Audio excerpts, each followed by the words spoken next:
Dieu ne nous délivre pas du péché en nous conseillant. Dieu nous délivre du pouvoir du péché en nous rendant capables. Et Lutero nous dit que Dieu nous a rendus capables de pouvoir faire certaines tendances. Que le nom du Seigneur soit béni. On va travailler ce soir sur ce mot-là, deux mots.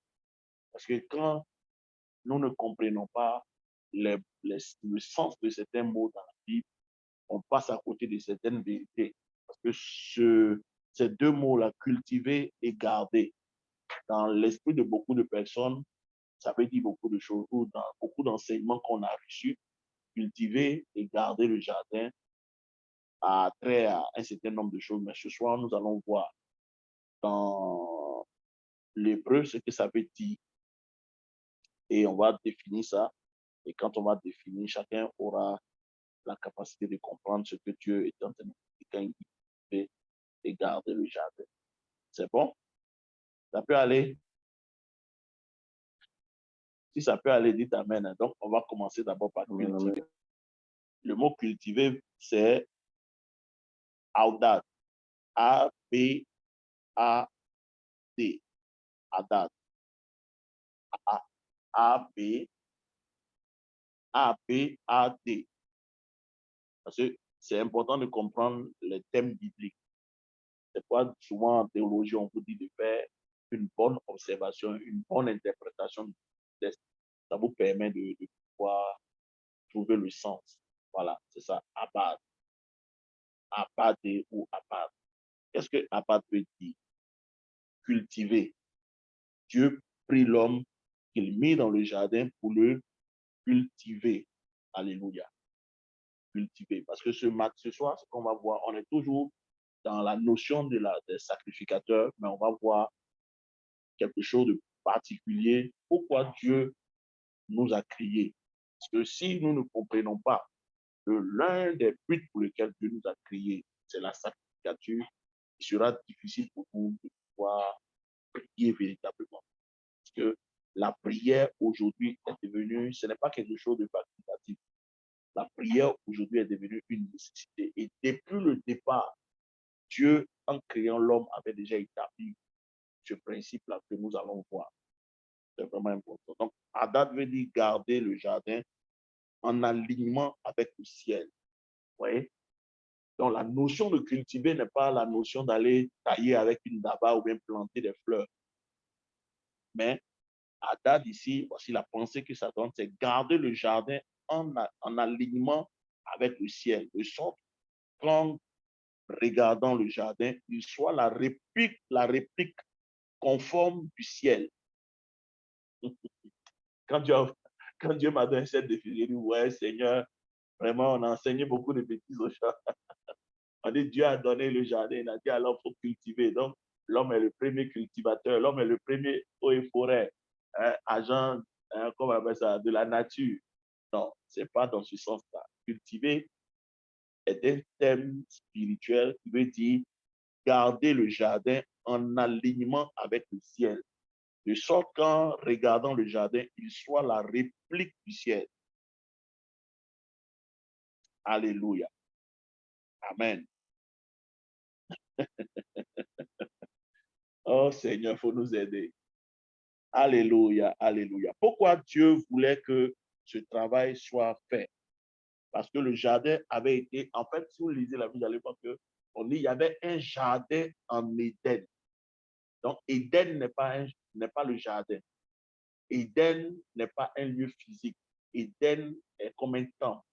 Éden est comme une extension du ciel sur la terre. Ouais. Éden n'est pas un lieu physique. Éden veut dire atmosphère. Éden veut dire porte des cieux, porte ouverte sur les cieux. Donc, pourquoi Dieu donne ce travail de cultiver la terre à Adam? C'est parce que en réalité, ce lieu-là a été téléchargé du ciel. Éden est descendu du ciel. Donc, dans tout le jardin, il y avait un endroit spécial. En fait, si vous lisez bien ou vous voulez avoir une bonne notion même du temple, là où on va prier, le temple n'est pas juste un lieu où on se rassemble. Non. Le temple est un lieu où une dimension habite. Parce que je peux prendre ma maison et ma maison peut devenir un temple. Donc, ce qui fait d'un lieu un temple, c'est que ce lieu-là est ouvert sur le spirituel divin ou le spirituel maléfique. C'est parce que je prends le temps de pouvoir expliquer pour que vous puissiez comprendre. Donc, ce jardin-là, Éden est une extension. Donc, dans ce jardin où Dieu a placé l'homme, il y avait une extension du ciel. Alléluia. Donc, c'est pourquoi si vous lisez la Bible, vous allez voir dans Genèse 3, versets 8 à 9, Dieu venait le citer dans ce jardin chaque soir. La Bible dit, on va lire ensemble Genèse chapitre 3.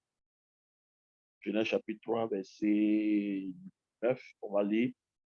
Si vous ne comprenez pas, vous m'arrêtez, hein, parce que je veux que vous puissiez comprendre, parce que c'est vraiment important de poser les fondations à ce niveau-là pour que vous puissiez comprendre. On dit, je lis ça dans la version du second, verset 8. Alors, ils entendirent la voix de Dieu qui parcourait le jardin vers le soir, et l'homme et sa femme se cachaient loin de la face de Dieu. Donc, c'était conçu de telle sorte qu'il n'y avait pas de porte. Dieu pouvait descendre et monter à n'importe quel instant. C'est ça, Éden. Donc, quand Dieu dit à l'homme, on a dit, cultiver veut dire garder le jardin en alignement avec le ciel, de sorte que, en regardant le jardin, il soit la réplique du ciel. Donc, en fait, Dieu voulait qu'il y ait une harmonie entre ce qui est dans le ciel et ce qui se passe dans cet endroit. Et pour que cela se fasse, il fallait que Adam puisse cultiver ce jardin-là, de telle sorte que quand Dieu descend là, il se sent comme au ciel. En fait, même, c'est le principe même des hôtels. En fait, Éden est comme un hôtel. Un hôtel, c'est là où le spirituel et le naturel se rencontrent. C'est une porte. C'est là où l'homme monte et c'est là où la divinité descend. C'est ça un hôtel. Donc, en fait, ce jardin-là était comme un hôtel. Et quelle est l'essence même des hôtels? En fait, un hôtel est bâti de telle sorte que quand un esprit descend dans ce lieu-là, il se sent comme dans son environnement. D'abord, quand Dieu a dit à Moïse, par exemple, de bâtir le tabernacle, vous voyez qu'il a dit, fais d'après le modèle qui est dans le ciel. Pourquoi? Parce que si Moïse fait les choses comme les choses qu'il a vues dans le ciel, Dieu et les anges peuvent descendre dans cet endroit. Et en descendant dans cet endroit, bien que ce soit dans une dimension physique, il se sent comme au ciel parce que tout est réuni pour qu'il se sente comme chez lui. Vous voyez, je le dis, par exemple, un poisson vit dans l'eau, mais tu peux amener un poisson à vivre chez toi à la maison en créant les conditions pour que le poisson étant dans ta maison, ne sente même pas la différence quand il est dans l'eau de mer et comme il est chez toi. Donc, on crée un aquarium. L'aquarium qu'on crée, en fait, on reproduit l'habitat de ce poisson et il se sent à l'aise dans l'aquarium, bien qu'il ne soit pas sous la mer ou dans une rivière ou bien dans un marigot ou bien dans un fleuve. C'est la pensée que Dieu a établie quand il établissait Adam sur la terre. Donc, quand la Bible dit Dieu a établi l'homme dans le jardin pour le garder et pour le cultiver et le garder, c'est cette pensée-là. En fait, pourquoi Dieu lui a dit ça? Pourquoi il devait maintenir cet environnement en alignement avec ce qui est dans le ciel? C'est afin que, hein, pour éviter tout ce qui est interférence, ou éviter tout ce qui est pénétration d'envahisseurs, dans le but de corrompre ce que Dieu veut faire.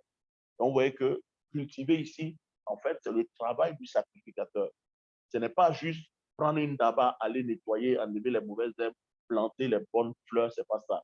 C'est un travail spirituel que Dieu a donné à Adam et à sa femme. Leur travail, c'était de prier.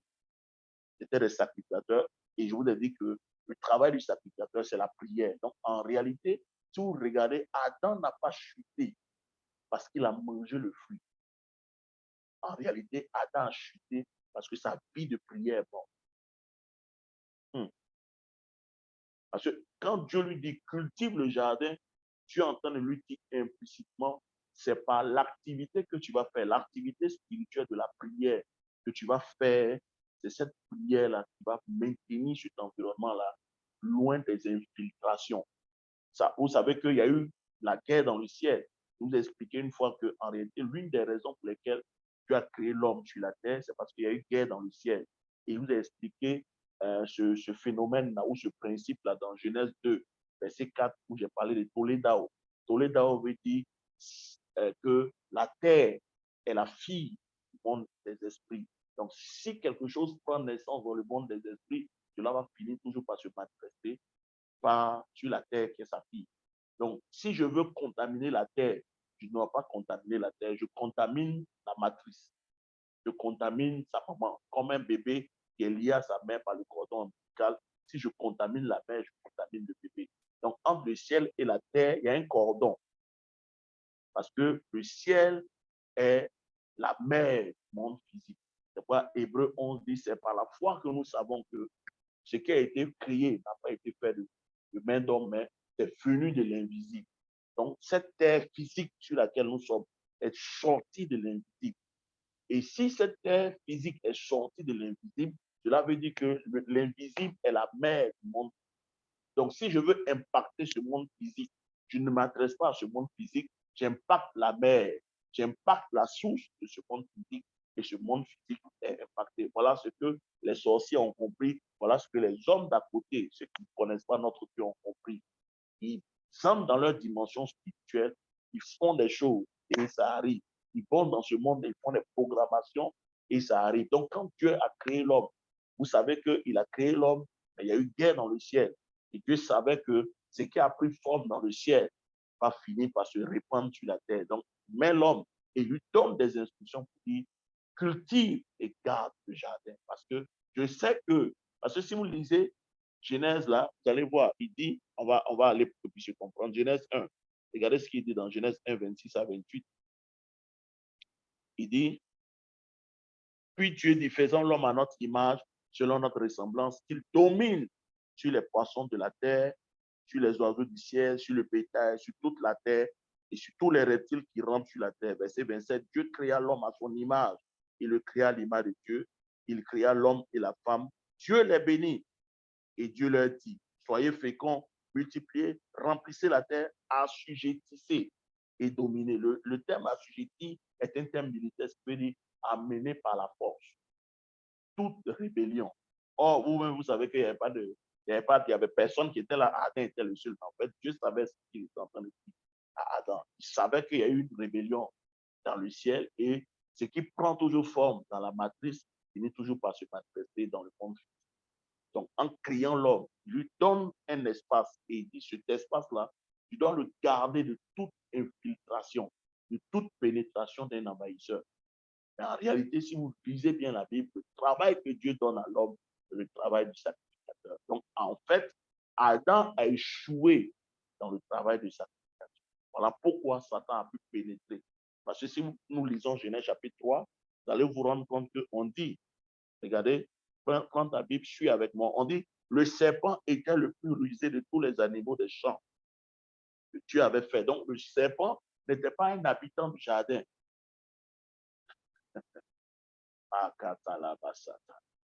Le serpent n'est pas un habitant du jardin, mais il a pu pénétrer dans le jardin parce que, en réalité, les frontières de ce jardin-là n'étaient pas sécurisées. Donc, c'est ce travail-là, dans la présence de Dieu, dans cette atmosphère qu'on appelle Éden. Adam devait être dans cet environnement de prière-là pour contrôler son environnement.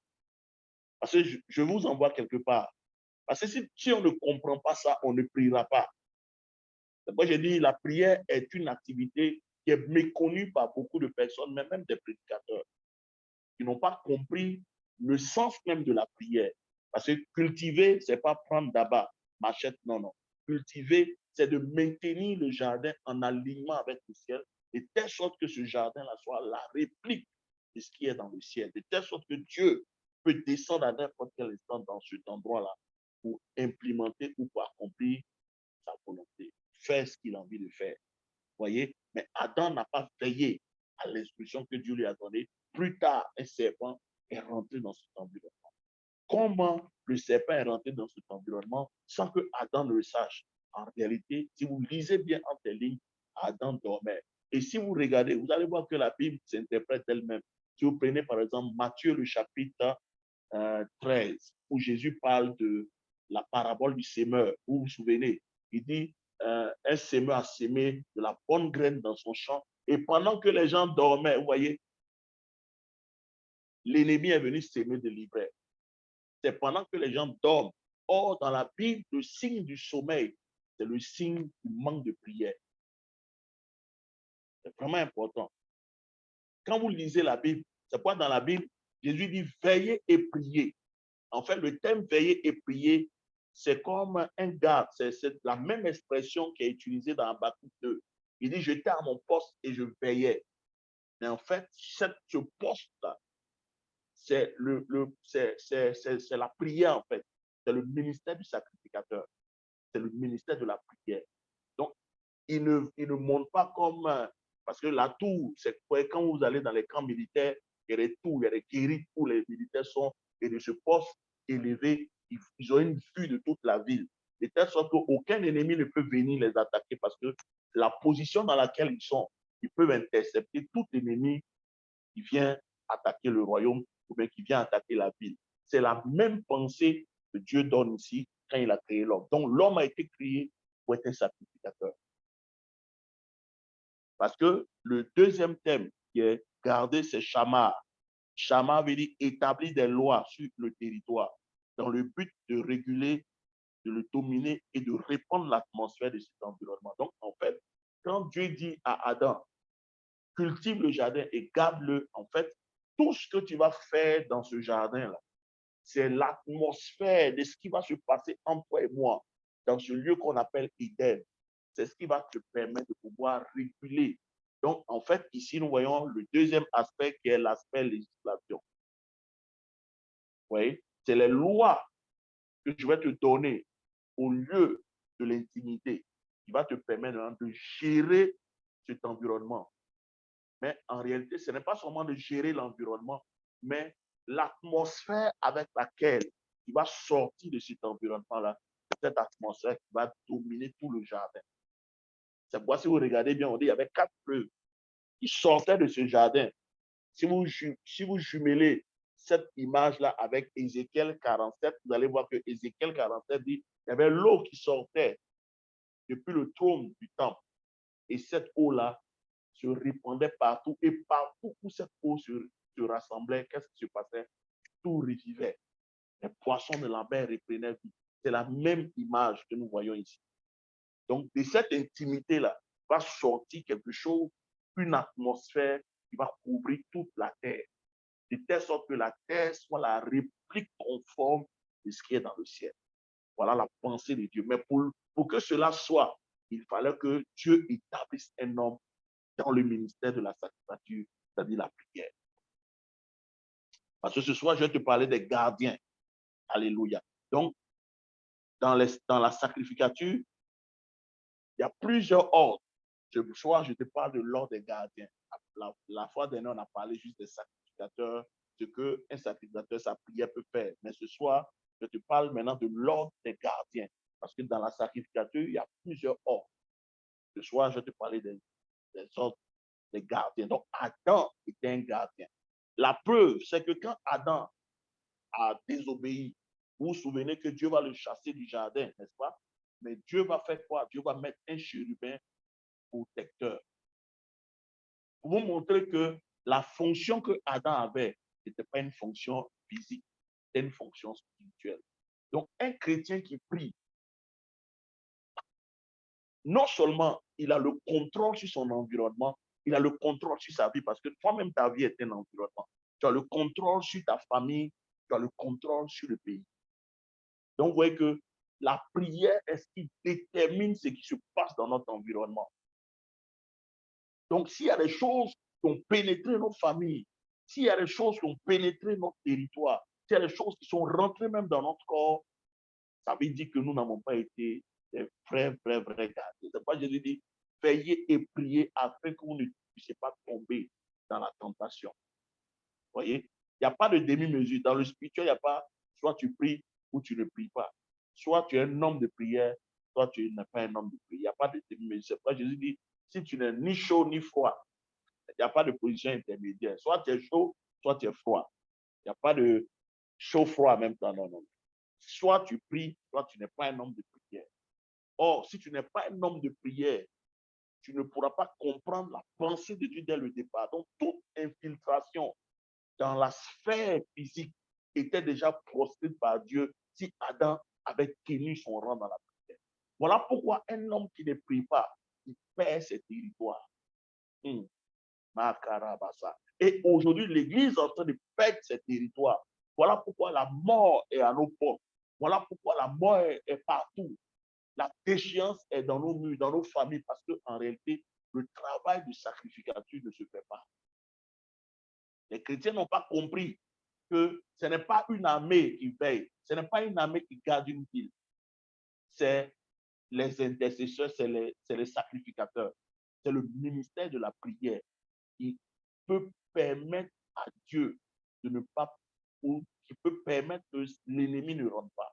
Donc ici, c'est vraiment important de comprendre ce que nous sommes en train de dire.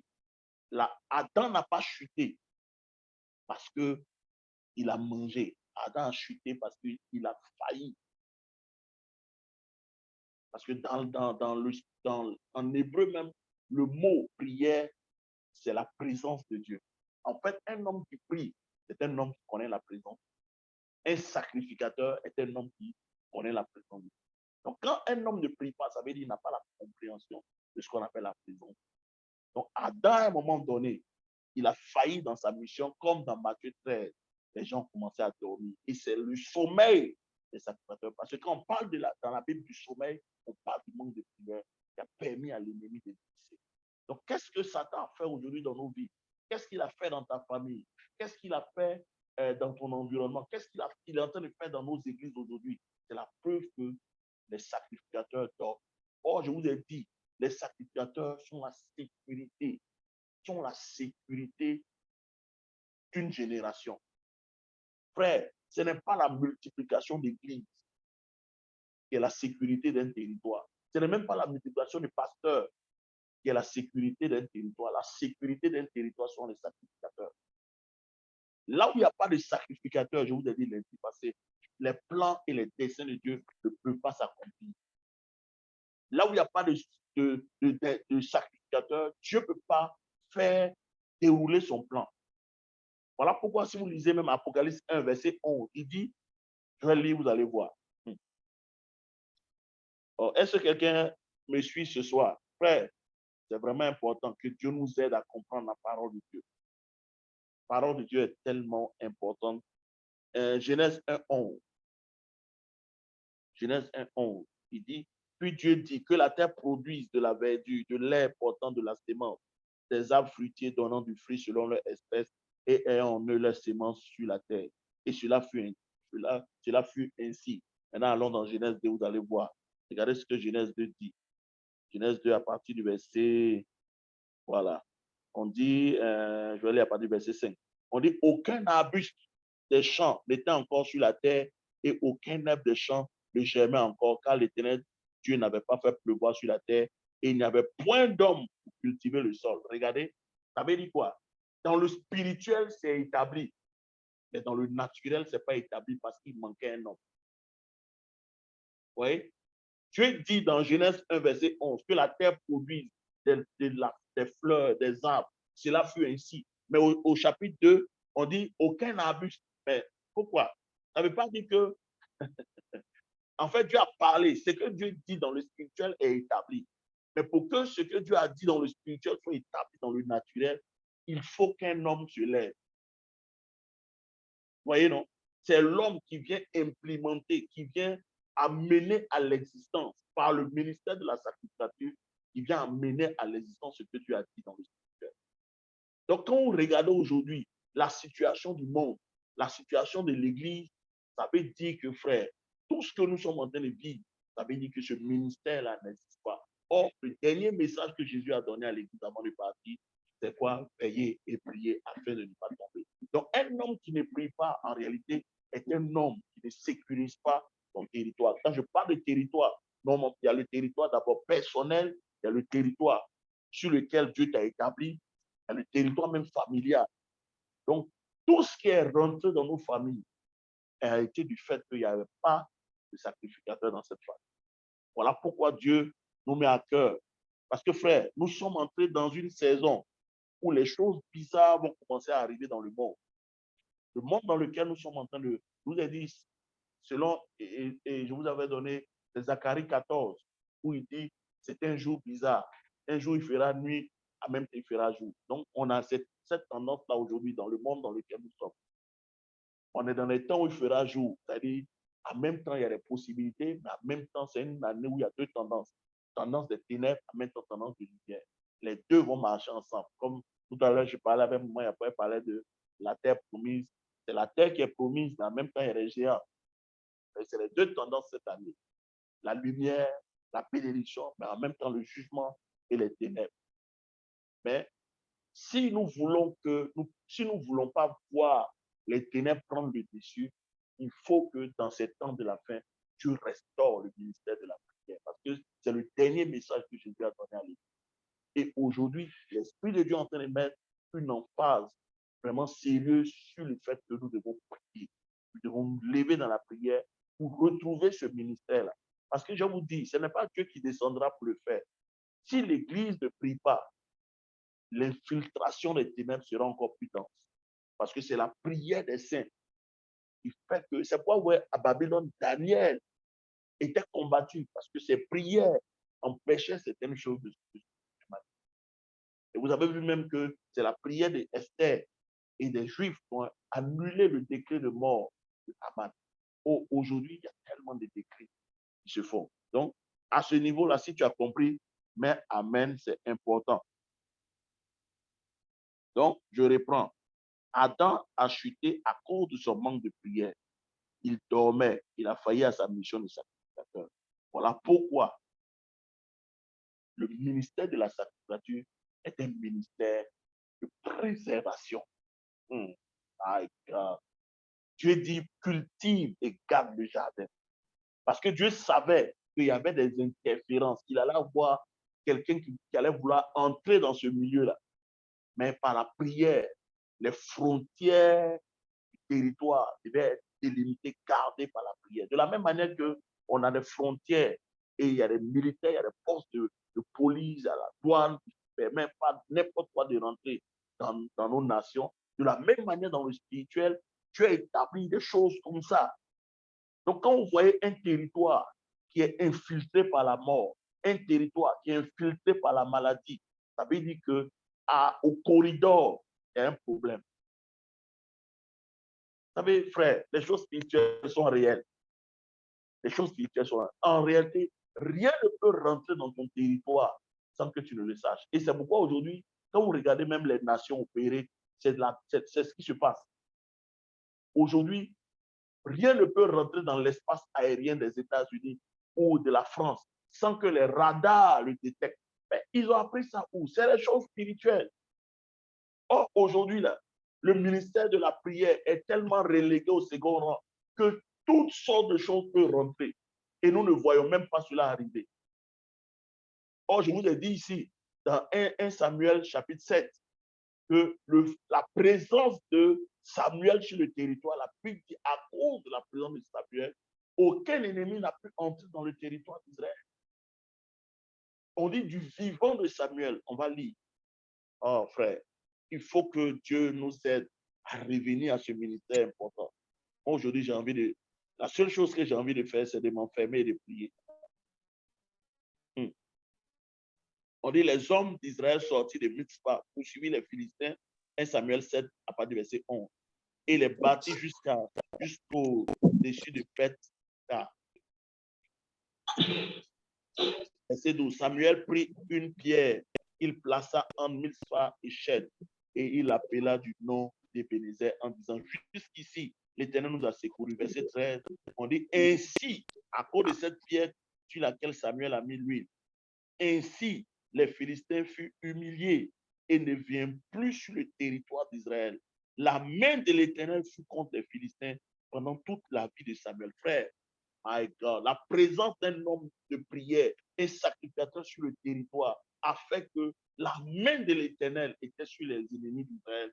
Et aucun ennemi n'est venu troubler leur quiétude. Frère, voici une nation où il y a des militaires, mais les militaires vont, chaque jour, ils s'en vont au travail en mangeant des arachides et des cacahuètes là-bas. Ils vont juste lire les journaux parce qu'il y a quelqu'un dans cette ville-là qui est établi. Et c'était ça, le secret de la vie d'Idaosa au Nigeria.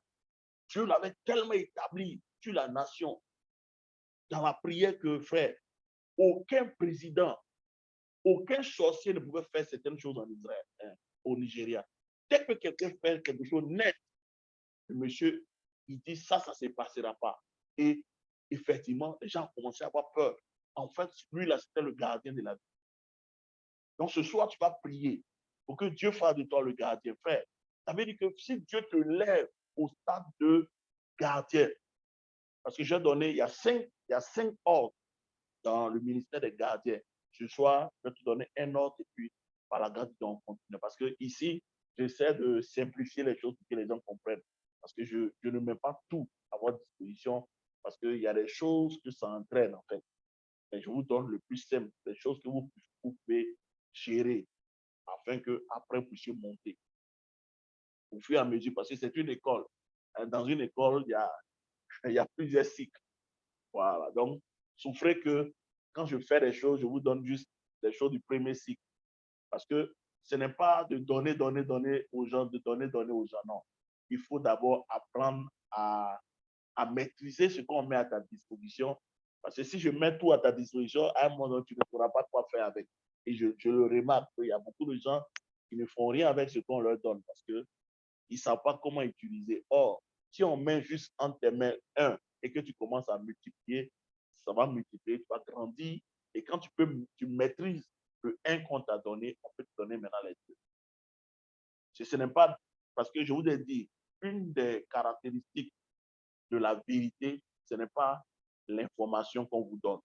C'est que si vous connaîtrez la vérité vous rendra libre. Donc, ce n'est pas juste avoir des informations dans ta tête. Ce n'est pas ça l'objectif. C'est combien libre tu deviens quand tu reçois la vérité qu'on te donne. C'est ce qui détermine si tu as reçu la vérité ou tu ne l'as pas reçue.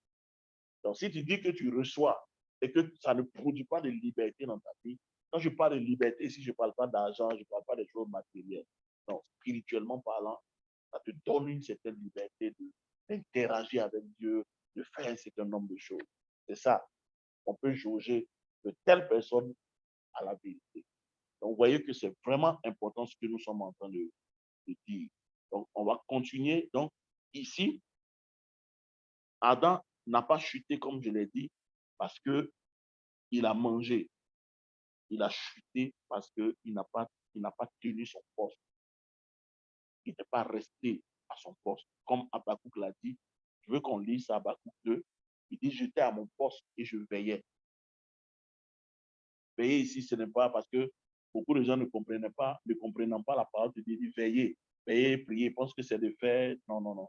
Veiller ici, c'est un terme militaire qui te permet d'être à ton poste. Vous voyez? C'est être à ton poste, c'est être éveillé spirituellement.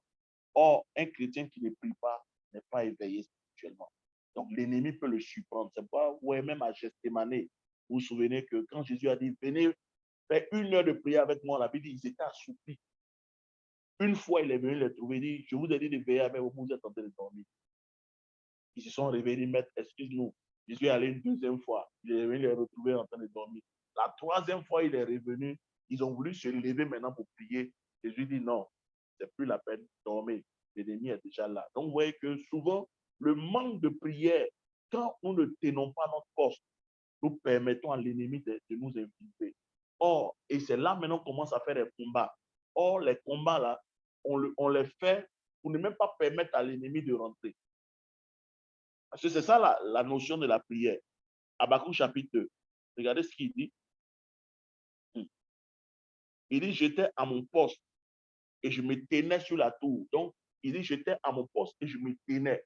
Le fait que Habakkuk dit qu'il se tenait, c'est le rôle de gardien.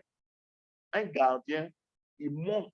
Ça veut dire que Habakkuk fait, chaque jour qu'il vient prendre son poste, il monte. Donc, dans la prière, il y a cet aspect de monter. Cet aspect de monter et prendre la place dans le spirituel que Dieu nous a donné. Il dit, j'étais à mon poste, je me tenais sur la tour, je veillais pour voir ce que l'Éternel me dit. Donc, un homme qui veille, il fait quoi? Il voit les choses venir. Or, un chrétien qui dort ne fera pas les choses venir. Or, la Bible dit dans le psaume 89, verset 20, l'ennemi ne nous supportera pas. Donc, vous voyez que beaucoup de chrétiens sont surpris aujourd'hui. Des nations sont surprises. Des foyers sont surpris. Tout allait bien, bien marcher. Boum, tout s'éclate. Tu étais là, en bonne santé. Tes enfants étaient au boum. C'est pourquoi je vous dis toujours, quand Satan veut détruire un homme ou une femme, la première chose qu'il fait, c'est de tuer la vie de prière de Jésus. Quand ta vie de prière meurt, sache que tu es en danger. Ça veut dire que tu es sous attaque. Satan veut détruire ta vie. Mais beaucoup de chrétiens ne le savent pas parce que je dis, dans le spirituel, il n'y a pas de position neutre. Soit tu es un homme de prière, soit tu n'es pas un homme de prière. Soit tu veilles ou tu es en train de dormir. Et quand tu dors, l'ennemi te surprend. Quand tu dors, l'ennemi vient s'aimer des choses. Écoutez, le semeur qui a semé la bonne semence dans son champ n'a jamais voulu qu'il y ait de l'ivraie dans son champ. Mais c'est ceux qui dormaient, les gardiens, ceux qui devaient veiller. Ça veut dire que, frère, parce que quand Jésus nous donne l'interprétation de ce test-là, de cette parabole, de cette parabole, il dit que la bonne sémence, c'est les enfants du royaume. Et le champ, c'est le monde. Donc, quand Dieu a créé les cieux et la terre, il a sémé des bonnes sémences. Donc, tout ce qui arrive sur la terre aujourd'hui, ce n'est pas le fait de Dieu. Mais Dieu a suscité des hommes qu'il a placés, qui devaient faire un certain nombre de choses. Voilà pourquoi même Dieu a établi l'Église. L'Église, on n'est pas juste dans une nation pour faire ce qu'on a envie de faire, pour prêcher sur un certain nombre de choses, pour que les gens viennent, ils soient contents de venir. Ce n'est pas la religion. Une église sur un territoire, un chrétien dans une famille est une responsabilité. Parce que tout ce qui va arriver dans la famille, tout ce qui va décimer cette famille-là, Dieu te tiendra responsable. Donc aujourd'hui, tout ce qui arrive dans nos nations, Dieu tient l'église pour responsable. C'est parce que l'église n'a pas veillé.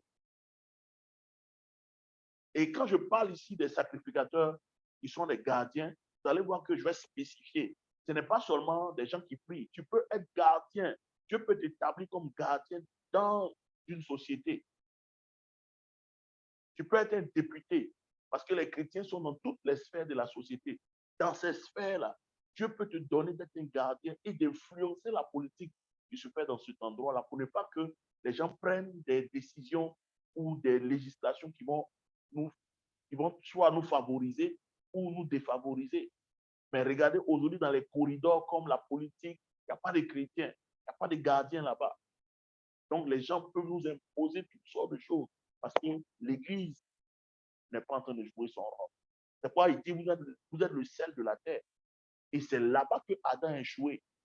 Parce que, frère, tu ne peux pas comprendre. Parce que quand vous lisez la Bible dit que pendant que le serpent parlait avec Ève, Adam était à côté. Toi, tu ne peux pas être un mari. Et quelqu'un rentre dans ton foyer, il parle avec ta femme, et toi, tu ne peux pas dire, quoi que ce soit. On pose une question à ta femme, c'est à toi, l'homme, que Dieu a donné le commandement. On pose une question à ta femme, Dieu a-t-il dit vous pouvez manger? Toi, tu es à côté, et tu laisses ta femme répondre, et tu ne dis rien. Et voilà pourquoi la Bible dit, c'est Adam qui a péché. Ève a été séduite, mais c'est Adam qui a péché. Parce qu'il était là, il n'a rien fait. Alléluia. C'est vraiment important de comprendre ce que nous sommes en train de dire. Donc, je vais continuer et je vais terminer dans 15 minutes et on va prier. Je vais parler maintenant de l'ordre. Il y a 5 ordres dans le ministère des gardiens. Il y a 5 ordres. Ce soir, il faut que je vous donne juste un. Et puis, par la grâce de Dieu, selon que le Saint-Esprit me conduira, alléluia, on va voir les autres ordres. Alléluia. Si tu es d'accord, je veux que tu mettes Amen. Oh, alléluia. Mais ton utilité dans le royaume des cieux, là, c'est pas que tu sois né de appartenir à une église. Non, il faut que tu comprennes que Dieu est allé te chercher pour te donner une fonction. C'est pourquoi j'aime parler de fonctionnaire dans le royaume, fonctionnaire dans le... C'est vraiment important. Tu n'es pas né juste pour, né de nouveau pour être assis dans une église évangélique. Ce n'est pas le but de Dieu. Il t'a sauvé pour un travail bien défini. Et c'est à toi de découvrir la place où Dieu t'a établi et fonctionner dans cette place-là. Et tu vas voir les résultats que Dieu va établir au travers de ta vie. Alléluia. Donc, le premier ordre, hein, dans l'ordre des gardiens, c'est l'intercession. Donc, les intercesseurs sont des gardiens. Il faut noter, c'est vraiment important. L'une des plus grandes tâches dans le royaume des cieux, c'est l'intercession. Dans le ministère des gardiens, le premier ordre, ce sont les intercesseurs. Maintenant, je vais t'expliquer quelque chose. Le ministère de l'intercession n'est pas la prière. C'est pas la prière. La prière fait partie, mais ce n'est pas la prière. Je t'explique. Quand vous allez commencer à prier, parce qu'il y a des paliers, ou bien je te définis d'abord c'est quoi le ministère de l'intercesseur pour que tu puisses comprendre. Alléluia. L'intercession, c'est la capacité de porter le fardeau de Dieu. L'intercesseur, c'est celui qui a la capacité de porter le fardeau de Dieu. En fait, une des raisons, quand vous voyez dans la Bible, on parle des hommes sages. Les hommes sages dans la Bible ne sont pas du fait qu'ils sont allés à l'école ou bien ils ont une instruction élevée que les autres. Non. La sagesse dans la Bible est la capacité de télécharger la pensée de Dieu et de la manifester dans la situation dans laquelle nous sommes. Donc, un homme sage n'est pas forcément quelqu'un qui est allé très loin dans les études, qui a un PhD. Dans le spirituel, ce n'est pas ça. Dans le monde des esprits, un homme est sage quand il comprend les fardeaux d'un esprit. C'est la capacité d'interpréter ce qui se trouve dans le cœur ou de la pensée d'un être supérieur. Ça, on appelle quelqu'un de sage. Et Daniel avait cette capacité. Daniel faisait partie des sages de Babylone. Il avait cette capacité-là de télécharger et de connaître la pensée de Dieu. Salomon avait cette capacité aussi. Il avait la capacité de juger. Mais en fait, cette capacité de juger, vous savez que ce n'est pas une capacité humaine. C'est Dieu qui lui donnait dans une situation précise de savoir comment Dieu allait réagir dans cette situation-là. Ça, la sagesse. Donc, quand on parle d'un intercesseur, un intercesseur, c'est celui qui a la capacité de voyager dans la prière et d'aller dans un lieu qu'on appelle le règne des fardeaux. Parce que dans le spirituel, chaque chose a un règne. Un règne, par exemple, pour la louange. Parce que dans le ministère de la louange, de la chanson, nous tous ne sommes pas logés au même endroit. Parce qu'il y a ce qu'on appelle dans le spirituel, le monde des esprits, le règne du son. Il y a des personnes, par exemple, eux, ils sont dans ce règne-là. Et dans ce règne du son, il y a plusieurs catégories. Par exemple, il y a des personnes qui sont des guerriers. Par exemple, quand tu l'entends chanter, tu as envie de prier. Lui, il ne chante pas, mais en fait, il est en train de, par sa chanson, il est en train de témoigner du règne dans lequel il est. En fait, nous sommes des témoins. En fait, quand la Bible dit tu es un témoin, ce n'est pas de prendre un traité biblique pour dire aux gens, donnez votre vie à Jésus. Non. Un témoin, c'est quelqu'un qui est un témoin d'un esprit. Il est témoin d'un règne. Il est témoin d'une dimension. Donc, il y a des prédicateurs, par exemple, qui sont dans le règne du vin. C'est-à-dire, quand lui, il prend la parole de Dieu, il n'est pas en train de prêcher. Quand il prêche, quand tu l'écoutes, ça fait que quelque chose se passe en toi. Mais en fait, c'est qu'il est en train de dire, il est en train de communiquer quelque chose. Donc, nous ne sommes pas juste des gens qui prêchent. Nous sommes des communicateurs de dimension. Voilà pourquoi tous ceux qui vont me rencontrer, tu auras envie de prier. Parce que c'est dans ce règne-là que j'opère. Donc, je peux t'expliquer des choses dans ce règne-là, comment ça se manifeste. Ce n'est pas juste une prédication. Il y a des gens, tu les écoutes, tu n'es même pas adoré. Tu commences à devenir un adorateur parce qu'en fait, dans ce règne, il transporte ça. Donc, quand il te prêche, ce n'est pas des enseignements en fait. Voilà pourquoi ce n'est pas une leçon, mais c'est la vérité spirituelle qui affecte ta vie. Et quand ça affecte ta vie, que je sois là ou pas, tu peux, ce règne que je t'ai communiqué peut se reproduire dans ta vie. Vous voyez, non? Il y a des gens, quand tu les écoutes chanter, tu as envie de faire combat spirituel. Tu as envie de faire combat spirituel. Sa voix, ce n'est pas juste des chansons. Aujourd'hui, ce que nos chants font là, c'est juste des artistes qui viennent chanter. Non, ils ne sont pas arrivés encore. On doit les pousser. Je disais ça tout à l'heure à maman. Aujourd'hui, on doit enseigner les gens à monter dans leur vraie dimension. Parce que le ciel est réel. Les choses spirituelles sont réelles. Et Dieu a mis ça à notre disposition pour pouvoir faire de nous.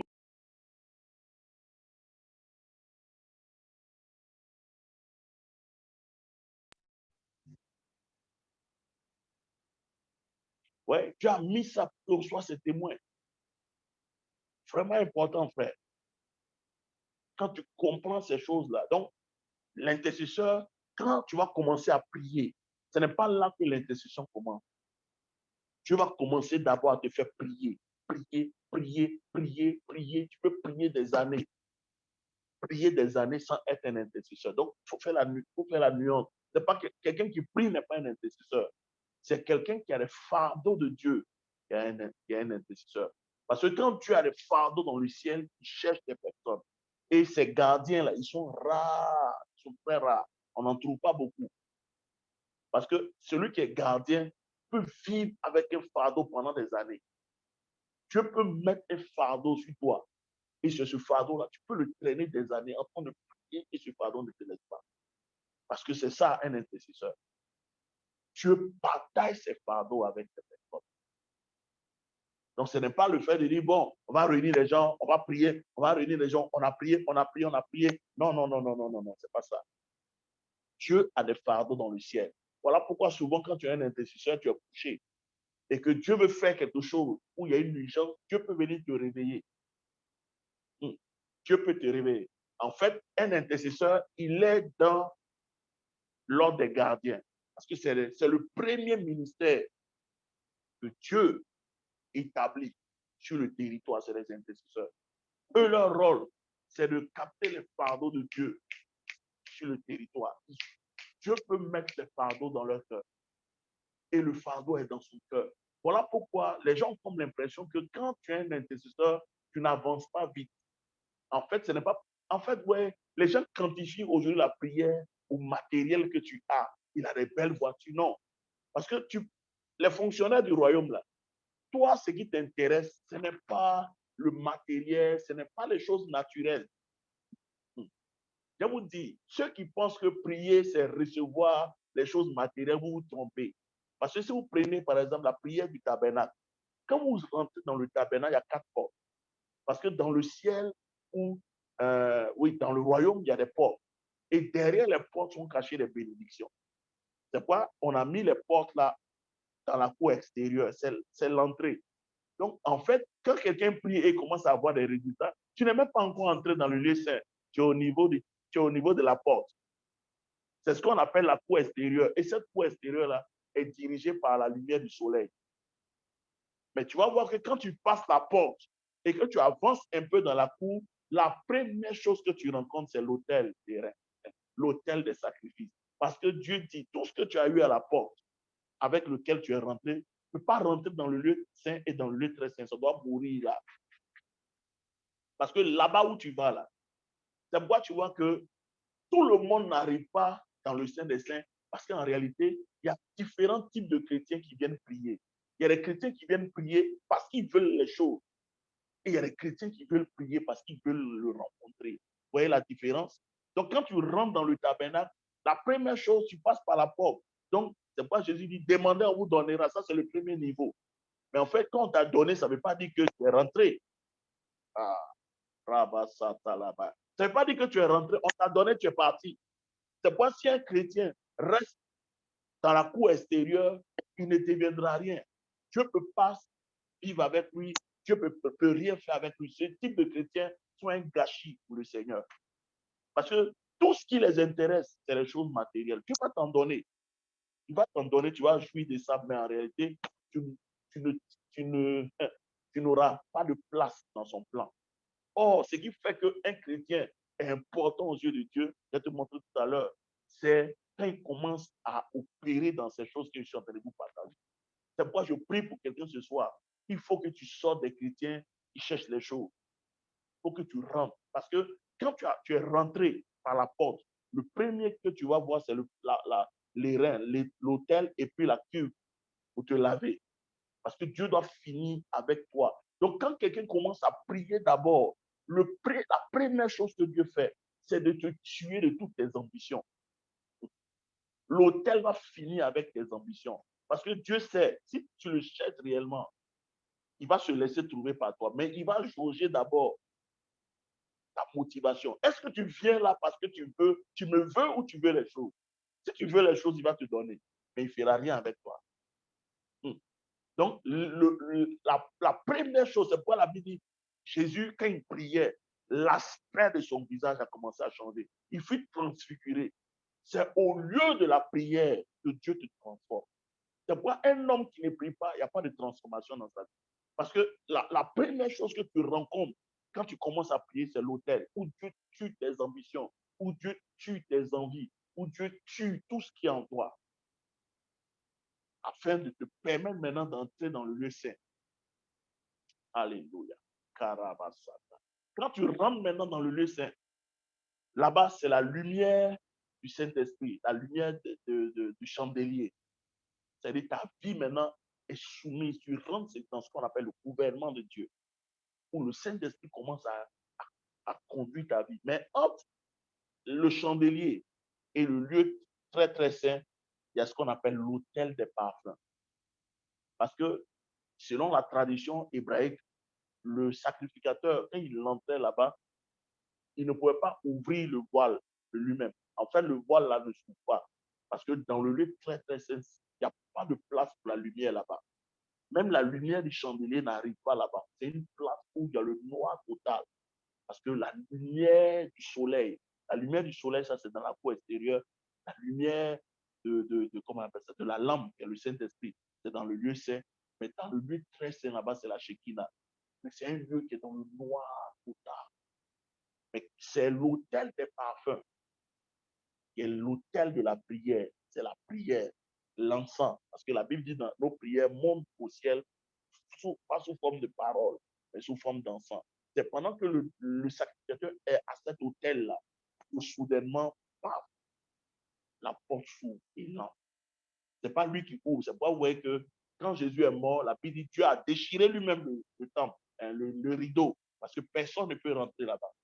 C'est un rideau. Si ce n'est pas Dieu qui ouvre, tu ne peux pas rentrer. Oh, si quelqu'un comprend, est-ce qu'il peut me mettre amen? Le rideau, là, personne ne peut le déchirer. On dit quand Jésus est mort, le voile du temple s'est déchiré. C'est Dieu qui a déchiré ça lui-même. Mais ce qui te permet d'entrer dans le lieu très saint, c'est la prière, l'encens. Et quand tu rentres là-bas maintenant, là-bas c'est dans le noir total. Tu commences à dealer avec Dieu. C'est là-bas maintenant, quand tu es là-bas, Dieu te donne maintenant ses fardeaux. Dieu te communique ses fardeaux. Donc la prière, en fait, est un véhicule. Ce n'est pas juste, tu viens, oh, parce que tu vois, on nous a appris quelque chose, c'est que quand tu viens prier, tu comptes les heures. Quand tu viens prier pour compter les heures, oh, je dis, j'ai fait 7 heures, aujourd'hui, j'ai fait 6 heures, mais l'intercesseur, ce n'est pas les heures qui l'importent. Oh, est-ce que je parle à quelqu'un ce soir? L'intercesseur n'est pas contraint par le temps. Lui, ce qu'il cherche, c'est de voyager. Lui, en fait, le temps pour lui n'est pas un fardeau. Il ne va pas là pour dire, oh, je dois faire 3 heures, je fais 7 heures. Non, non, non, non. Lui, quand quelqu'un a le fardeau, là, ce n'est pas l'heure qui l'importe. Il peut rester là parce qu'il est en attente. Il est en train de voyager. Il n'est pas encore arrivé là où il peut. Frères et sœurs, je vous dis que la prière, là, parce que je vous dis, il y a beaucoup de gens, c'est un ministère qui est méconnu. Beaucoup de gens prient. Mais en fait, ce n'est pas ta vie de prière de 2 heures, 3 heures, non. La prière, là, c'est des lieux où Dieu t'envoie. Il y a des lieux où Dieu t'envoie. Et là-bas, là, on t'enseigne certaines choses. Et quand tu descends, parce que regardez, Pierre dit au paralytique, là, devant le temple, il dit, ce que j'ai, je te donne.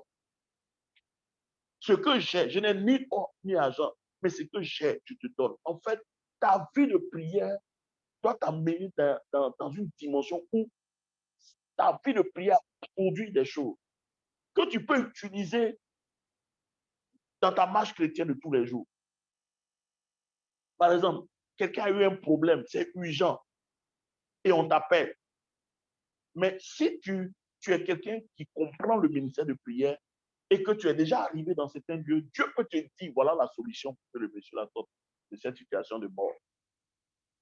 Parce qu'en en fait, tu n'es pas là juste pour prier, mais dans tes prières, c'est une éducation que tu reçois. Dieu te éduque au lieu de la prière. Il y a des ressources que Dieu met à ta disposition parce que tu es un homme de prière. Et ces ressources-là sont avec toi, qui font la différence, quelle que soit la situation dans laquelle tu es. Parce que quand un fidèle va avoir un problème, il va appeler son pasteur, pasteur, j'ai une situation, ça ne va pas. Est-ce que tu peux intervenir? Mais pourquoi le pasteur va intervenir dans la situation? Parce que le pasteur, de par sa marche avec Dieu, a arrivé à un stade où il connaît les voies de Dieu. Israël a vu les œuvres de Dieu, mais Moïse connaissait les voies de Dieu. Ça veut dire que Moïse, là, lui, ce n'est pas juste quelqu'un qui est un consommateur, mais c'est quelqu'un qui connaît les éléments, les ingrédients qui produisent ces choses.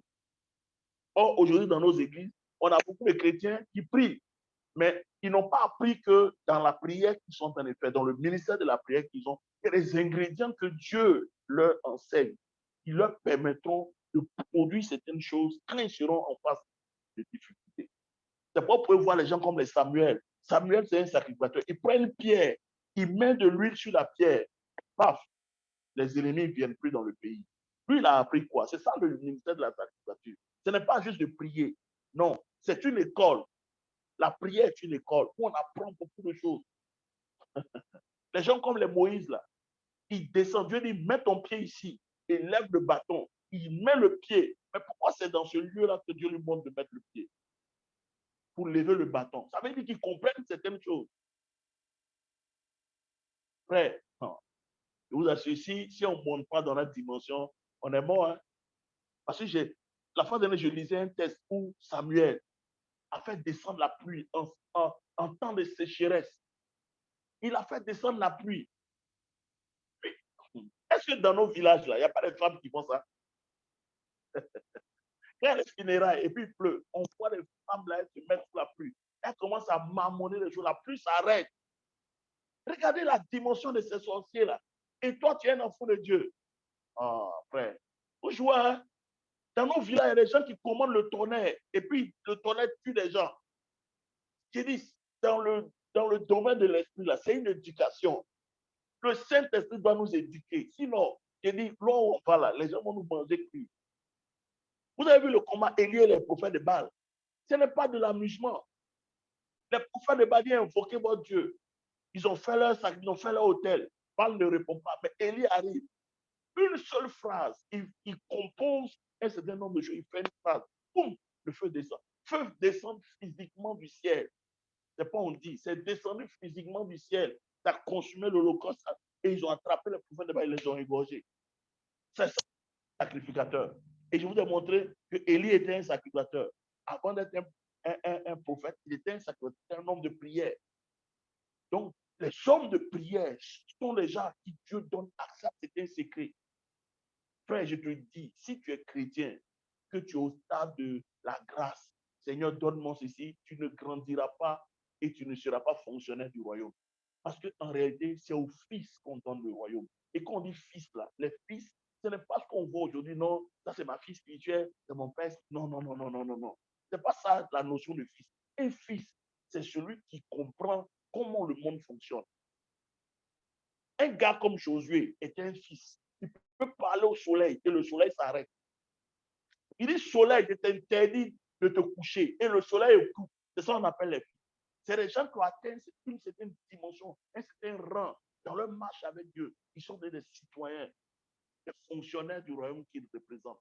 Parce qu'en réalité, l'une des raisons pour lesquelles tu as été créé, c'est de représenter ton royaume, le royaume de Dieu sur cette terre. C'est la capacité de télécharger les pensées de Dieu et de de les implémenter. C'est ce que Dieu a dit à Job. Depuis que tu existes, connais-tu les lois du ciel et règles-tu leur pouvoir sur la terre? C'est ça un fils, c'est ça un fonctionnaire. Il a la capacité d'entrer dans sa dimension, de télécharger des lois. Parce que quand Jésus dit que ta volonté soit faite sur la terre comme elle est dans le ciel, frère, le ciel est ciel parce que là-bas, il y a des lois qui font que le ciel est ciel. Et le Seigneur dit qu'il veut que c'est la même loi qui régisse le ciel, la régisse la terre. Mais pour que ces lois qui régissent le ciel régissent ta terre, il faut que tu les connaisses, il faut que tu aies voyagé. Donc, quand on prie là, on n'est pas pressé. Je vais aider quelqu'un ce soir. Quand tu pries, tu vas prier, il ne faut pas être pressé. Tu es en train de voyager. Chaque jour que tu pries, tu peux prier des heures, des mois, des années. Sois constant. À un moment donné, une dimension va s'ouvrir à toi. Une fois que tu es rentré dans cette dimension, frère, tu ne descendras plus. Et c'est de cette dimension maintenant que tu opères. C'est de cette dimension. Chaque fois que tu vas aller prier, tu es dans la dimension. Tu arrives toujours dans cette dimension, dans le spirituel. Et dans cette dimension, il y a des choses qu'on t'apprend. Et c'est ce qu'on t'apprend là qui devient ton message, qui devient ton évangile. C'est pourquoi Pierre dit, c'est poussé par l'Esprit de Dieu que les saints hommes ont parlé de la part de Dieu. Donc, ce n'était pas des messages. C'est une dimension que eux nous transmettaient. C'est que nous, on prend aujourd'hui comme pour dire, oui, évangile de Matthieu, évangile de Pierre, épître de Pierre. En fait, ce n'est pas, eux là, ce n'était pas des épîtres.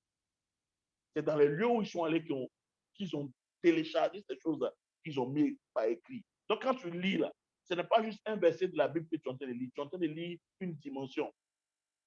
Voilà pourquoi on ne lit pas la Bible. La Bible s'ouvre à nous. Le Saint-Esprit prend la parole, il ouvre la parole et tu rentres dans ce que le monsieur a compris. Et quand tu sors de là, tu n'as pas juste une information. Tu as la réalité de ce que tu as lu. Oh, quelqu'un écrit que Dieu nous aide. Frère, je dis, souvent je m'assois, je pleure, moi, je dis, Saint-Esprit, pardon. Je me répands des années que j'ai perdues en train de me promener dans n'importe. Aujourd'hui, où je suis là, je dis, Seigneur, je veux avoir, donne-moi une maison à moi. C'est ma prière aujourd'hui, je te dis. Dans la maison que je vais avoir là, j'aurai une chambre spéciale pour moi. Où je vais aller m'enfermer. Parce que je veux arriver là où personne n'est arrivé dans ma famille. Et je l'ai dit dimanche à mes fidèles, je ne suis pas devenu pasteur parce que je veux manger la dîme de quelqu'un.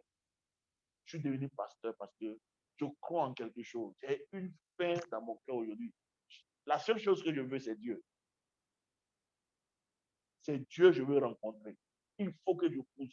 Parce que tu ne peux pas être pasteur dans ce 21e siècle-là si tu es un homme léger. Ce n'est pas possible. Ils vont te manger rapidement. Frère, le monde est devenu difficile. Le monde est devenu compliqué. Frère, je prie pour toi ce soir. Que Dieu augmente ta dimension. Que Dieu te permette de quitter l'enfance et d'aimer, frère.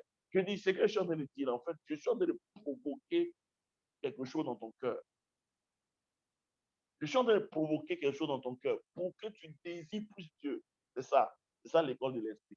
Il faut que tu désires Dieu jusqu'à ce que tu ailles encore en profondeur. J'ai dit, à un moment donné, tu arrives à un lieu où tu reçois des choses que le commun des mortels ne peut pas comprendre. Moi, il y a des choses aujourd'hui, je ne peux même pas discuter avec des gens. Parce que je sais que tu ne vas pas me comprendre. Donc, je n'ai pas pris mon temps à t'expliquer certaines choses. Parce que, frère, il y a des dimensions que tu ne peux pas expliquer. Tu es obligé, tu vis ça, mais tu peux expliquer à quelqu'un qui ne comprendra pas. Parce que ce n'est pas tout on enseigne. Vous vous souvenez, Paul dit dans 1 Corinthiens, c'est dans 2 Corinthiens 12, il a été ravi au ciel. Il y a des choses qu'il a vues. Il ne peut pas expliquer. C'est 14 ans plus tard qu'il a donné juste un point. Parce qu'il dit, il y a des choses qu'il ne peut pas expliquer. Le commun des mortels, vous savez aussi souvent, ce qui tue les chrétiens, c'est que quand Dieu nous dit des choses, on veut tout dire. Quand tu vas rentrer dans cette dimension, il y a des choses que tu pourras dire aux gens. Dieu va t'interdire de leur dire. Si le temps n'est pas venu, tu ne peux pas dire. Tout ça, c'est la discipline sur laquelle le Saint-Esprit te met. Il y a des choses que tu ne peux pas dire aux gens. Ils ne comprendront pas. Il peut même te lapider, il peut te tuer. Il peut même te taxer de sorcellerie, que tu es un sorcier. Parce qu'il y a des choses, il y a des expériences dans lesquelles Dieu va te faire passer. Il dit, c'est pour toi. Ces choses-là, il te donne comme des armes pour aider les gens. Mais ce n'est pas des choses qu'on enseigne. Voilà pourquoi aujourd'hui, Il y a tellement de choses que les gens veulent enseigner. Ce n'est pas tout on enseigne. Et je vais terminer ici avec, comment on appelle ça, l'exemple d'Abraham. Je veux te dire, en fait, tout ce qui arrive sur la terre, c'est quelqu'un qui l'a enfanté. Donc, en fait, vous allez voir aujourd'hui, il y a des gens là, eux, leur travail, dans ce travail d'intercession-là, Dieu leur a donné des fardeaux. Ils ont prié jusqu'à ce que ce fardeau-là, ils l'ont enfanté. Mais le problème, c'est quoi? C'est que quand ils ont enfanté, c'est que la dimension dans laquelle Dieu les a envoyés, il y a des gens maintenant qui sont des marketeurs. Ils vont prendre ça, ils vont venir prêcher ça sur des plateformes et on va les voir. Et tout le monde dit non, le pasteur, il a les mystères. Oh, la seule, elle a des mystères. Mais en fait, ce n'est pas lui qui prêche ça, qui a accouché ça. C'est un intercesseur qui a accouché ça. Donc, c'est pourquoi vous voyez que c'est un travail ingrat. Parce que ces bois, toujours, on les met en relief. Les intercesseurs dans la Bible, vous ne les verrez jamais à l'image. Ils sont toujours cachés. Donc, c'est un travail qui est... Ça peut regarder Anne, la prophétesse.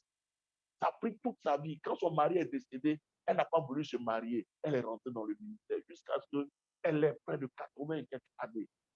Ça veut dire que la vie ne l'intéressait plus. Et souvent, ceux qui ne comprennent pas ça, si quelqu'un comprend le ministère de la prière et qui comprend que cette femme-là, elle a ce fardeau-là, qu'est-ce qu'il va faire? Au Nigeria, frère, ils sont payés. C'est dans la francophonie, on prend ça pour s'amuser. Quand tu as discerné que cette personne dans ton équipe, elle a cette grâce-là, mon ami, crée des conditions pour la mettre dans certaines conditions pour qu'elle continue. Mais ici, on se moque. On dit voilà, elle prie. Lui-même, on ne voit rien dans sa vie, il prie. Mais en fait, tu ne comprends pas que la dimension dans laquelle toi tu opères aujourd'hui, où l'argent coule à flot, où tu peux payer les voitures, tu peux te permettre un voyage, c'est l'intercesseuse là qui crée ça. Macarabassa.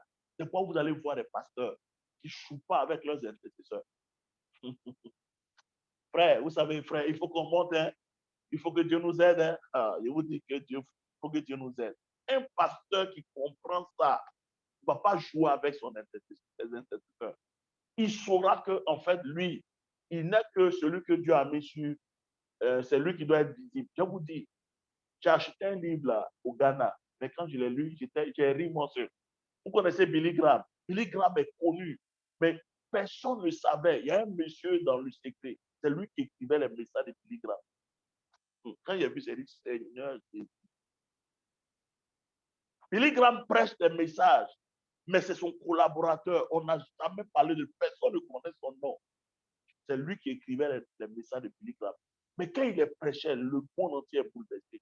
Mais c'est quelqu'un dans le secret qui l'a dit. Parce qu'il y a des personnes là. Dieu dit, tu ne seras pas devant. Ta place est d'être dans le secret et de travailler. Frère, tout le monde n'est pas appelé à avoir de la visibilité. C'est ça aussi qui est en train de fatiguer la francophonie. Si tu connais ta place dans le spirituel, tu restes dans ton endroit. Tu n'as pas besoin de faire quoi que ce soit. Je vous assure. Parce que si tu te mets trop, les gens vont venir, oui, tu es en retard, tu es en retard, tu es en retard. Tu n'es pas en retard.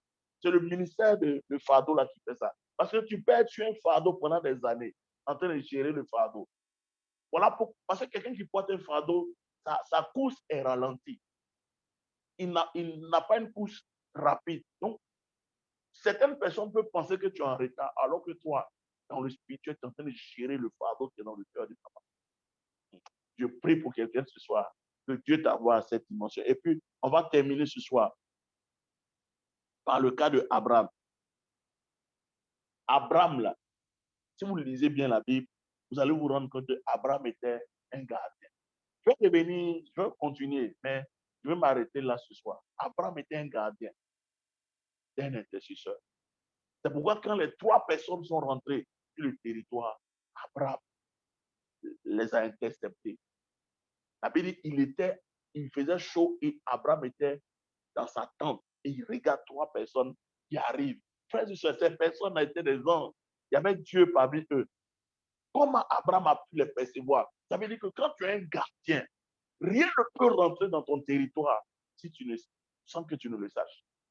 C'est pourquoi, frère, les choses nous arrivent aujourd'hui. On est surpris parce qu'en réalité, le ministère de gardien d'intercesseur, on ne le fait pas. Les gens ne prient plus. Donc, il y a des choses qui arrivent. Est-ce que vous savez que j'ai fait une recherche, on dit, quand vous voyez plus de 3 kilomètres, il y a 300 années qui sont passées déjà. C'est-à-dire, ce que toi tu vois là, c'est 300 années qui viennent de passer. Or, quand ça a commencé dans le ciel là, il y a des gens qui ont vu qu'il y a une étoile qui monte. Donc, il y a des gens aujourd'hui là, eux, ils voient les choses qui arrivent. Mais les gens, avant que ça n'arrive, eux, ils savent. Tu veux te mettre dans quelle catégorie? Ah, ouais. Il y a des gens, nous là, nous tous, quand ça arrive, c'est là. Quand la Covid est venue, là, nous tous, on a subi. Personne n'a vu. Parce que l'église était endormie. Frère, je dis, Dieu a conçu des choses pour que rien ne nous surprenne. C'est pourquoi quand les hommes dorment, c'est là l'ennemi vient. Quand les sacrificateurs dorment, quand les intercesseurs dorment, c'est là que l'ennemi peut opérer. Aujourd'hui, l'église est en train de dormir. Donc, les choses nous surprennent de partout. La maladie nous surprend. Il y a des choses bizarres qui arrivent. Mais c'est parce que les gens dorment. Parce que si on est éveillé, on va voir. La Bible dit, Abraham était là, il a vu les 3 personnes entrer. C'est pourquoi même quand vous lisez Genèse 18, vous allez voir que quand Dieu veut détruire Sodome et Gomorrhe, parce que les 3 personnes qui sont arrivées, ils étaient en mission vers Sodome. Et il y a un qui a dit non, on ne peut pas partir sans qu'on dise à Abraham ce qu'on va faire. Pourquoi? Parce qu'un gardien doit être au courant de ce que Dieu veut faire. Quand Dieu a un fardeau, il partage aux gardiens, aux intercesseurs. Eh Seigneur, il faut nous aider. Est-ce que tu peux lever la main qui a dit Seigneur, merci, fais-nous miséricorde. Seigneur, miséricorde, fais-nous miséricorde. Frère, je suis en train de partager ce message, mais en même temps, c'est un fardeau pour moi. Que Dieu nous fasse miséricorde. Frère, qu'à partir de ce jour, rien n'arrive sur notre territoire familial, dans la vie de nos proches, sans que personne, sans que tu ne puisses intercepter ça. Il y a un qui se dit, il dit non, non, non, non, écoutez les gars, on s'en va détruire Sodome et Gomorrhe. Mais Abraham est là. On ne peut pas lui cacher ça. Il dit, vais-je cacher à Abraham ce que je vais faire?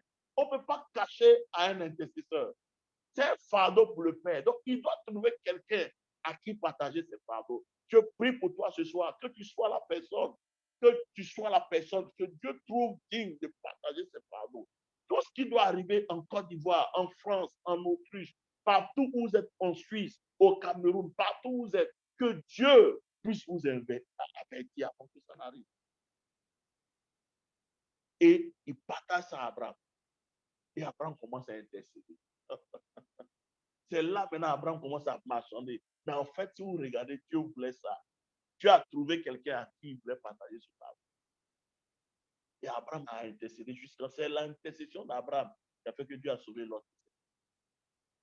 Mais regardez même, à cause de la nature de la fonction que Abraham avait d'être un gardien intercesseur, vous allez voir que quand le pharaon a voulu prendre la femme d'Abraham, regardez dans Genèse 13, je vais terminer avec ça. Frère, tu sais, c'est des gens qui sont tellement rares sur le territoire. Dieu les chérit. Oh my God, Maradaba. Tu dis, Dieu chérit ces personnes-là avec un amour particulier. Quand le pharaon a pris la femme d'Abraham, qu'est-ce qui s'est passé? Allez-y lire Genèse 13. Je n'ai pas le temps. Allez-y lire Genèse 13. La Bible dit Dieu a frappé de stérilité toute la maison, monsieur. Même les animaux ont été touchés par la stérilité. Les animaux ont fait quoi? Et c'est Dieu lui-même qui descend pour dire, hé, ne touche pas la femme de ce monsieur. Tu sais qui il est, ce monsieur-là? C'est un gardien. Il est sur ce territoire. Si tu touches sa femme, tu as affaire à moi. Va lui donner sa femme. My God, frère. Si Dieu peut se battre pour nous comme ça, cette année, c'est intéressant, frère. Imagine, quelqu'un va se lever dans ta famille. Il va vouloir te tuer. Puis Dieu, la nuit, vient vers lui et dit, mon ami, si tu as touché le petit là, tu auras affaire à moi. Frère, mais on peut y arriver là-bas. Je prie ce soir que Dieu terrorise tes ennemis. Tous ceux qui sont dans le secret, qui sont en train de planifier les choses comme toi, que Dieu les effraie. Dieu effraie là-bas, la nuit, là-bas en train de dormir. Le mot là-bas veut dire lune. C'est un gars qui est fort dans les incantations là-bas. Ce n'est pas un petit gars. Dieu dit, ce monsieur-là, tu ne le parles pas. Tu ne parleras ni en bien ni en mal. Hey, Seigneur miséricorde. On va prier ce soir. Frère, pour un intercesseur, Dieu a dû frapper la maison de quelqu'un de stérilité et mourir. Même les animaux ont été frappés de stérilité. Regardez jusqu'à où Dieu est capable d'aller pour quelqu'un. Frère, ils sont rares. C'est pourquoi je dis c'est les messagers spéciaux de la peine étant que Dieu cherche. Et dans toute la Bible, vous pouvez voir. Vous pouvez voir. Dans toute la Bible, c'est les gens que Dieu recherche. C'est les gens que Dieu chérit. Dans toute l'histoire de l'Église, c'est les gens que Dieu a chéri. Et je prie, si Dieu nous a mis ce message à cœur, c'est parce que Dieu veut te trouver digne. C'est que Dieu, certainement ce ministère-là, Dieu veut te le donner. Dieu veut susciter. Je dis, on ne parlera pas de toi sur les affiches. On ne te verra pas quelque part. Mais il y a des choses qui vont arriver dans ta famille. Il y a des choses qui vont arriver dans ta famille, dans ton territoire. Il y a des choses que tu vas faire. Personne ne dira ton nom, mais c'est toi. Dans le ciel, c'est enregistré que c'est toi, Khalil, qui a fait naître ça en Autriche. Les gens vont prêcher. Le Saint va se manifester. Il aura un mouvement terrible là-bas. Mais ce que les gens ne savent pas, c'est que cette porte-là, de mouvement de l'esprit est née du fait que quelqu'un s'est levé dans le pays, qui a pris sa place et qui a commencé à prier. Et il y avait une promesse qui a dû libérer la puissance de Dieu. Et la puissance a visité les gens. C'est ça.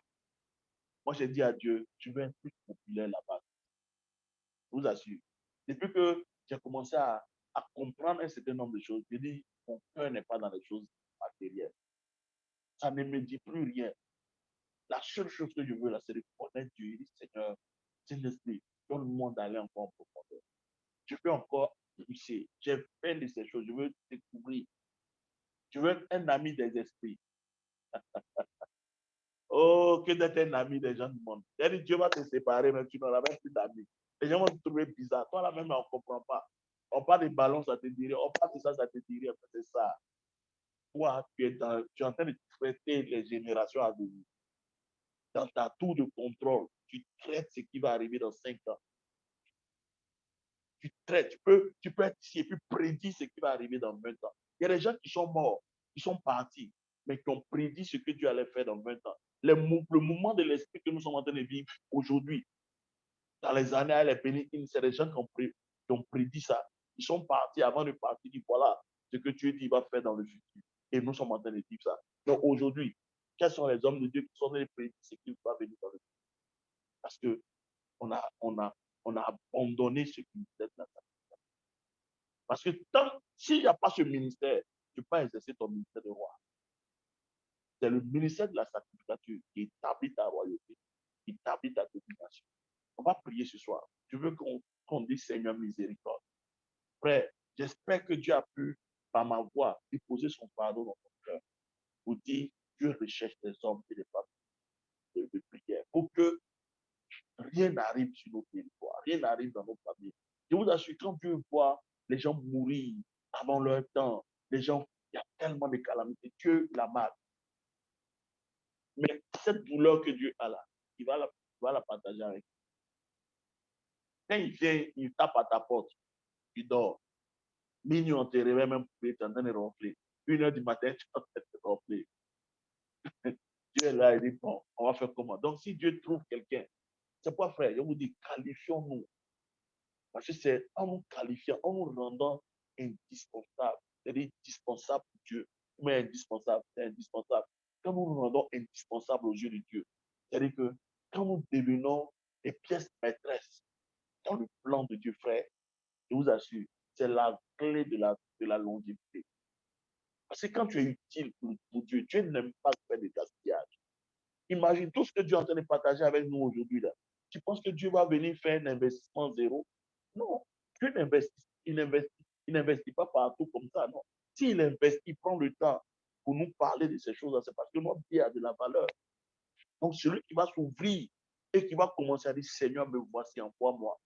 Utilise-moi, Seigneur, je ne veux plus ces genres de choses. Je veux pas, ma relation avec toi, ça doit plus être sur les choses matérielles. Ma relation avec toi, c'est de te connaître.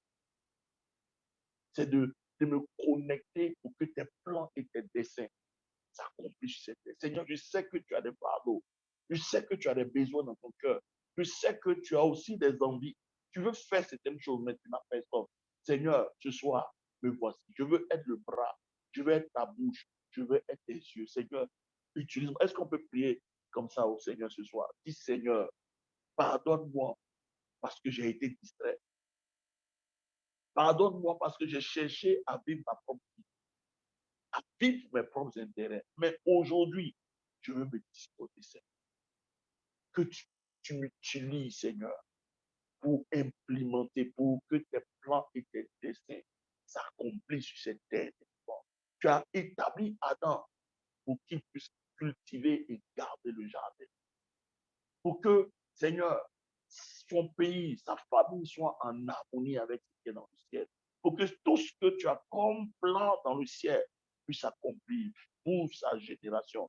Mais Adam a échoué au lieu de la prière. Seigneur, fais-moi miséricorde. Est-ce qu'on peut parler à Dieu? Chacun parle à Dieu là où il est.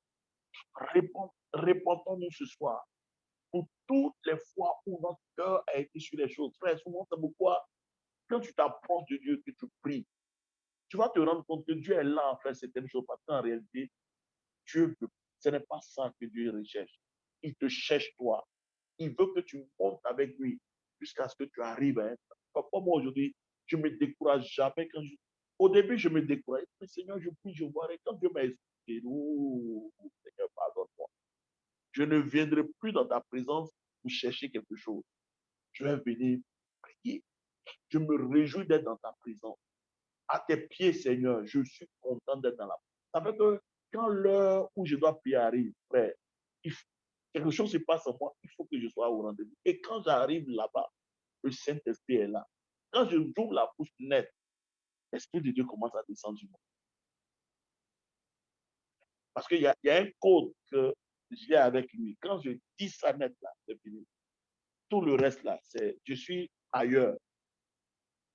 Jusqu'à souvent, je peux rester là avec à minuit.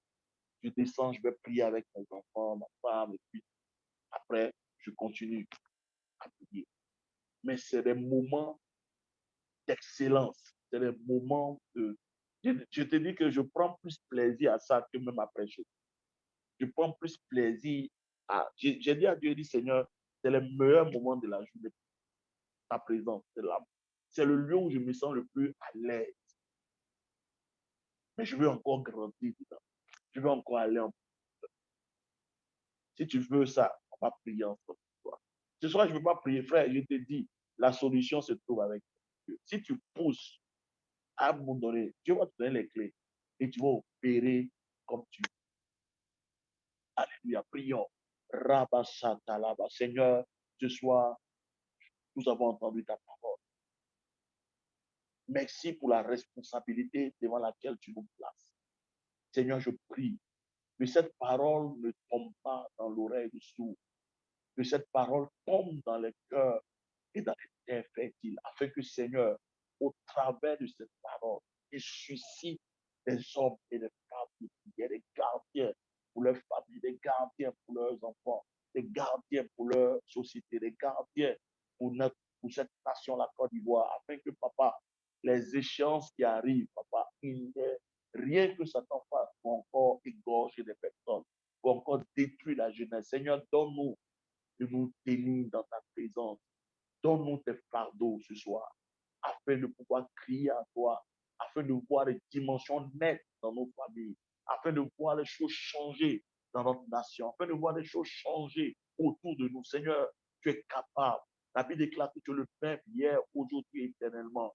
Tu as utilisé Élie pour arrêter, Seigneur, le règne de Baal, le règne, Seigneur mon Dieu, de Jézabel en Israël. Seigneur, tu es capable de nous utiliser encore pour arrêter le règne de la mort dans nos familles, le règne de la mort dans nos églises, le règne de la mort dans nos familles, le règne de la mort dans nos sociétés. Tu es capable, Seigneur, de nous utiliser pour arrêter le règne de Jézabel dans notre famille, Seigneur mon Dieu, et sur notre nation, au nom puissant de Jésus. Seigneur, tu as utilisé Élie pour détruire la sécheresse qui était à Jéricho. Seigneur, par ton serviteur, tu as détruit la malédiction qui frappait cette ville. Éternel, tu peux nous utiliser ce soir. Je te prie, mon frère, je te prie, ma soeur, utilise-nous, Seigneur, comme des instruments pour détruire toute présence de la malédiction sur le territoire sur lequel tu nous as établis, afin de rendre le pays habitable. Comme tu l'as dit dans Isaïe 58, on nous appellera réparateurs des brèches, ceux qui rendent le pays habitable, Seigneur. Donne-nous par la prière de rendre notre famille habitable, de rendre la terre de nos familles habitables, au nom puissant de Jésus-Christ. Nous te célébrons, Éternel des armées. Nous te bénissons pour ce soir, Papa, parce que tu as mis ton fardeau dans le cœur. Je sais que, Papa, tu as créé dans le cœur de tes enfants une faim et une soif de prier encore davantage, de te chercher encore davantage, de passer encore plus de temps dans ta présence. Seigneur, c'est le but que tu voulais atteindre ce soir. Seigneur, nous sommes disponibles. Nous te disons que nous sommes des vases disponibles. Comme Esaïe l'a dit, me voici, Seigneur. Envoie-nous, Seigneur. Nous voici, Seigneur. Nous sommes prêts à recevoir tes fardeaux. Nous prions ce soir, Seigneur. Prépare-nous à recevoir tes fardeaux. Sanctifie-nous. Fais de nous des vases d'honneur qui vont t'apporter dans ces temps de la fin. Oui, Seigneur, que ton royaume vienne au nom de Jésus. Ils vont apporter la manifestation de ton royaume sur cette terre, dans nos familles et dans les générations à venir, au nom puissant de Jésus. Merci, Seigneur. Amen, amen, amen, amen. Va prier. J'ai tenu à faire cette prière pour que tu ailles prier. Va te mettre devant Dieu ce soir et dis au Seigneur, pardonne-moi, parce que tout ce que je recherchais, c'était les choses matérielles. Mais à partir d'aujourd'hui, je veux te chercher. Frère, si tu as été béni par cette parole, vous savez, comme je l'ai dit, ne prenez pas ces bons, je prends du temps à préparer ces choses, à chercher Dieu pour qu'il me parle. Ce n'est pas du tout évident parce que tu fais beaucoup de choses en même temps. Mais il faut savoir apprécier quand quelqu'un te donne des choses qui sont importantes. C'est pourquoi, chaque fois que je finis, je dis, je le fais de manière facultative parce que, en réalité, mon objectif de l'école de l'esprit, ce n'est pas l'argent. Mais souvent, ne prenez pas aussi les choses comme ça parce que les choses spirituelles nécessitent toujours un échange. Paul dit, si quelqu'un partage avec toi ses biens spirituels, il faut partager aussi tes biens matériels. Il faut entretenir la source qui te donne à boire. C'est vraiment important. Parce que je vous dis, pour que tu sois béni chaque lundi, moi, ça me coûte quelque chose. Ça me coûte. Jésus a dit à la femme qui l'avait touché, il dit, une vertu est sortie de moi et elle est rentrée en toi. En fait, que quelqu'un soit béni, il faut que tu perds toujours quelque chose. C'est vraiment important. C'est pourquoi souvent je lance l'appel pour dire, pour soutenir ce que nous sommes en train de faire par vos dons, pour apporter. Quand Dieu te touche par un message te bénit, il ne faut pas te dire, oh bon, non, non, bon, c'est le pasteur qui tient, c'est lui, non. Dieu te met à cœur de le faire, fais-le. Et Dieu va te bénir davantage. C'est un principe. C'est un principe. Pourquoi nos amis les francophones et les anglophones sont plus forts que nous? Parce qu'ils ont compris que quelqu'un ne peut pas entretenir ta vie avec un tel message et laisser cette personne comme ça. Et il y a des frères vraiment qui le font. Je ne peux pas dire les noms, mais vraiment, chaque fois que je pense à eux, je bénis le ciel. C'est vraiment important. Parce qu'il y a des gens qui encouragent le pasteur. Je ne vais pas citer les noms, mais ils encouragent. Pasteur, vraiment, je suis content. Depuis que je t'ai rencontré, ma vie a basculé à un tel niveau. Ça, c'est pour toi. Ce n'est pas beaucoup, mais je veux le partager avec toi parce que tes messages, je reconnais l'impact de tes messages sur ma vie et ça me fait du bien. Quand c'est comme ça encourage le pasteur à faire encore davantage. C'est vraiment important. Que Dieu vous bénisse ce soir. Voilà, donc tous ceux qui veulent bénir ce ministère, c'est ouvert par Orange Money, par MTN Money, sur par Western, on peut le faire. Dieu vous bénisse. On a beaucoup de défis actuellement au niveau de l'église. On veut retaper la salle et puis commencer.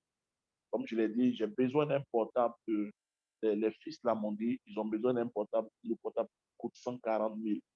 On a besoin de ce portable-là pour commencer nos directs. Sinon, aujourd'hui, Dieu nous a fait grâce. On a la fibre optique, on a le matériel, on attend juste le portable pour commencer.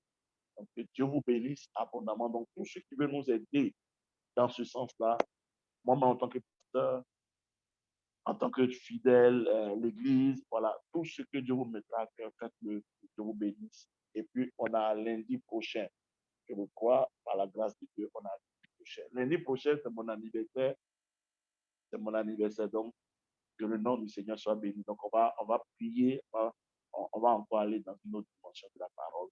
Que Dieu vous bénisse abondamment. J'ai été très content. J'espère que vous avez été bénis et j'espère que vous allez mettre ce message en pratique parce que c'est le cœur de Dieu. Dieu cherche aujourd'hui des hommes de prière. Si tu as compris ça, tu as tout compris. Le reste pas béni. Le reste pas béni. Que Dieu vous bénisse. Shalom à vous. J'ai été très content de partager ce temps avec vous. Et on se retrouve lundi prochain au nom de Jésus. Maman Flore, comment tu vas? Dieu te bénisse. Si, je vais bien, pasteur. Je vais bien, merci. De te voir. Moi aussi, ça fait un moment. Oui, en tout cas, top content. Que Dieu vous bénisse.